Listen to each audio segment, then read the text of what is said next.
And I was interested in the fact that, if you are a millionaire, billionaire with that much money, what is motivating you to do what you do? And where does the ego come into play? The idea of someone thinking that they alone can play God and affect change. Hi, how are you guys? We're good. Extrapolations, very fascinating, very concerning.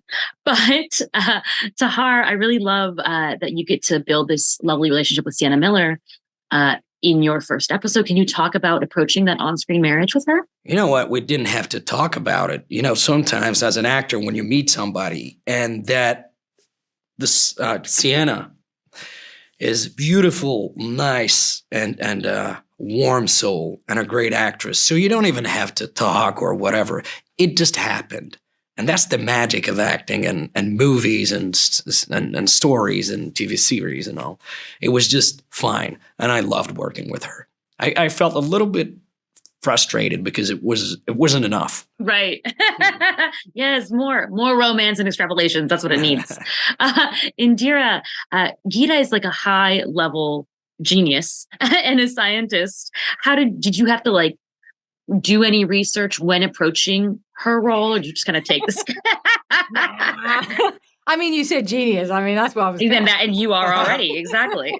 I'm joking. No, not really. I had to read up a little bit on geoengineering and the pros and cons of it, because I didn't really know that much about it. And I needed to understand what her viewpoint was in order to be able to enter into that debate with her ex-husband, Jonathan.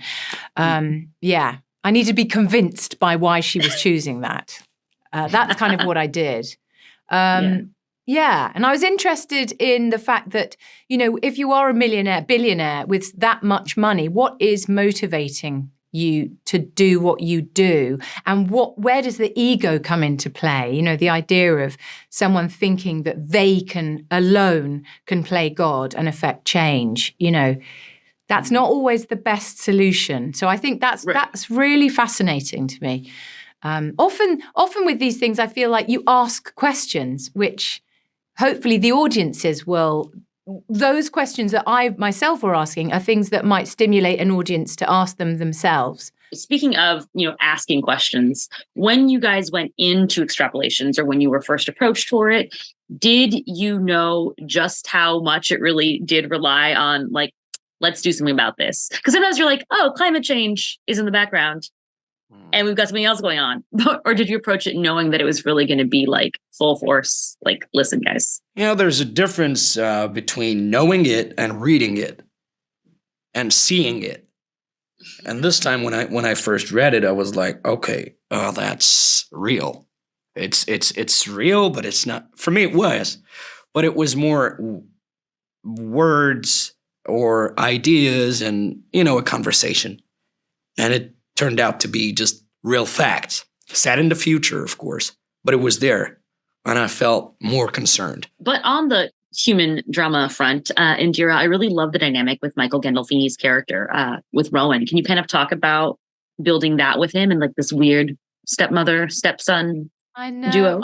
I love the fact that, there is this polar opposites with the husband, ex-husband and wife situation. And the fact that the son, Jonathan's son, Jonathan played by Edward Norton, actually aligns more with Gita. And I think that's a really fascinating relationship dynamic. Mm-hmm. And Michael and I just got on so well. And we had such a laugh together, and he's such a darling. It was brilliant. It was very easy, and I felt very motherly towards him. But then there was that slight sort of difference, because I'm a Brit and he's an American, that therefore probably lent itself to that stepson dynamic, Well, thank you both so much. You guys were great. And also Tahar, I can't wait for Madam Web. So thank you. Have a great day.